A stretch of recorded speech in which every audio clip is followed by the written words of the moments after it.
കൂട്ടുകാരെ നമുക്ക് ചൈനയുടെ വണ്ടി ഒന്ന് ഓടിക്കാൻ പഠിച്ചാലോ. ഇത് പുതിയ മോഡൽ ഓട്ടോമാറ്റിക്. ഇപ്പോൾ സൗദി റോഡിൽ ഇഷ്ടം പോലെ വണ്ടികളുണ്ട്. അപ്പോൾ പല വണ്ടി നമുക്ക് ഓടിക്കേണ്ടതായിട്ട് വരും. അതുകൊണ്ട് നമുക്ക് ഇതൊന്ന് ഓടിക്കാൻ പഠിച്ചാലോ. ഈ വണ്ടി യൂറോ 6 ആണ്, പുതിയ മോഡലാണ്. NX 430 ചൈനയാണ്. അപ്പോൾ ഇതിൻ്റെ നമുക്കൊന്ന് ശരിയായിട്ട് എങ്ങനെ ഓടിക്കാൻ നോക്കാം. ഒരു ടാങ്ക് മാത്രമേ കൊടുത്തിട്ടുള്ളൂ ഡീസലിൻ്റെ കേട്ടോ. 500 ലിറ്ററിൻ്റെ ഒരു ടാങ്ക്. അപ്പോൾ അത് കയറാം. ഇത് ഓട്ടോമാറ്റിക്കാണ് വണ്ടി. സീറ്റിൻ്റെ ഫംഗ്ഷനൊക്കെ ഞാൻ എല്ലാ വീഡിയോയിലും പറയാറുണ്ട്. നമുക്ക് മനസ്സിലാക്കാൻ പറ്റുന്ന കാര്യമാണ്. കയറാനുള്ള സിസ്റ്റമൊക്കെ അടിപൊളിയായിട്ട് കൊടുത്തിട്ടുണ്ട്. അപ്പോൾ നമുക്ക് ക്യാബിനും നോക്കാം. അത്യാവശ്യം നല്ല ക്യാബിനാണ്. ഓക്കെ, ഇച്ചിരി വലിയ ക്യാബിനാണ്. സീറ്റൊക്കെ 2 ബെഡ് കൊടുത്തിട്ടുണ്ട്. നല്ല നൈസായിട്ട് വലിയ ബെഡാണ്. ഓക്കെ, റൂഫൊന്നുമില്ല. എന്നാൽ സാധനങ്ങളൊക്കെ വെക്കാൻ ഇഷ്ടം പോലെ സൗകര്യങ്ങളും കൊടുത്തിട്ടുണ്ട്. അപ്പോൾ നമുക്ക് സ്റ്റാർട്ട് ചെയ്യാം. വണ്ടി നമ്മൾ ന്യൂട്രലാണല്ലോ നിർത്തുന്നത്. അപ്പോൾ സ്റ്റാർട്ട് ചെയ്യാം. ജസ്റ്റ് ബ്രേക്കിലോട്ട് ചവിട്ടി ഓക്കെ, ചാവി ഇങ്ങനെ കറക്കിയാൽ മതി. ഒന്ന് വെയിറ്റ് ചെയ്യുക. ഓണാക്കിയിട്ടൊന്ന് വെയിറ്റ് ചെയ്യണം കേട്ടോ. ഓക്കെ, അന്ന് സ്റ്റാർട്ട് ചെയ്യുന്നത്. വണ്ടി ഇപ്പോൾ സ്റ്റാർട്ടാകും. ഇപ്പോൾ എയറില്ല, എയർ ഫുള്ളാക്കണം. അതുകൊണ്ട് ഈ ഭാഗത്ത് ഇവിടെ വരെ 10 വരെ വരണം.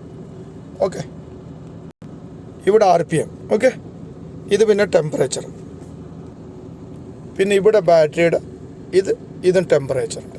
ഓക്കെ, ഡീസലിൻ്റെ ഈ ഭാഗത്തായിട്ട് ഇത് സ്പീഡ് 120 സ്പീഡുണ്ട്. ഇവിടെ ലെഫ്റ്റ് സൈഡിൽ കാണുന്നുണ്ടല്ലോ, ഇത് ഇൻഡിക്കേറ്ററിൻ്റെ ഓറൻ്റെ ഒക്കെയാണ്.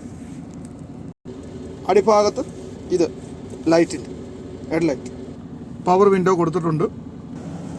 AC ഇവിടെ കൂട്ടുകാർ ഇത് ഓണാക്കുന്നതും ഇവിടെ സ്റ്റോപ്പ് ആക്കുന്നതും. ഇവിടെ കാണുന്നത് സത്തയുടെ ബ്രേക്കാണ്, ട്രailer ബ്രേക്ക്. ഇത് ഹാൻഡ് ബ്രേക്ക്. സൈഡ് മിറർ അടിപൊളിയാണ്. 2 സൈഡും മിററൊക്കെ സൂപ്പറാണ്. നമുക്ക് ഗിയറോടെ നോക്കാം. അതുകൊണ്ട് ഇതിന് നമുക്ക് സിംഗിൾ ഗിയർ ഓടിക്കണമെങ്കിൽ ഇവിടെ ഓടിക്കാൻ പറ്റും. ഓക്കെ, അതിനുശേഷം ഗിയർ 1ാമത്തെ ഗിയർ ഓട്ടോമാറ്റിക് ഇടണമെങ്കിൽ ഇവിടെ പിടിച്ചോണ്ട് ഇങ്ങനെ ഇട്ടാൽ മതി. അതുകൊണ്ട് ഇവിടെ ആയിട്ട് കാണാൻ കഴിയും D1 ദേണ്ട് ഡ്രൈവിലേക്കായി വണ്ടി. പിന്നെ ന്യൂട്രൽ ആക്കണമെങ്കിൽ ദണ്ട് ഇവിടെ പ്രസ് ചെയ്യണം, ന്യൂട്രലായി വണ്ടി. പിന്നെ റിവേഴ്സ് ഇടണമെങ്കിൽ അതുപോലെ ഇവിടെ ഞെക്കിക്കൊണ്ട് താഴ്ത്തിട്ടാൽ മതി. ഇപ്പോൾ റിവേഴ്സായി.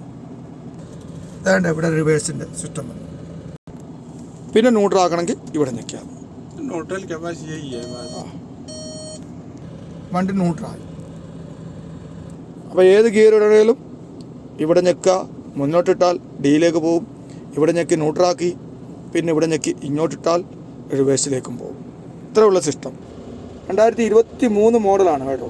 ഓട്ടോമാറ്റിക്കാണ്, 2 പെഡലേ ഉള്ളൂ. ഓക്കെ, ഇനി ഞാൻ വണ്ടി ഓഫ് ചെയ്യാം. ഇത്രയുള്ള പരിപാടി. ഓഫായി. അപ്പം വീഡിയോ നിങ്ങൾക്ക് ഇഷ്ടപ്പെട്ട അതുപോലെ കൂട്ടുകാരെ ലൈക്ക് ചെയ്യണേ. ഇനിയും പുതിയ വീഡിയോയുമായി, വേറെ ട്രക്കിൻ്റെ വീഡിയോയുമായി വീണ്ടും കാണാം. താങ്ക്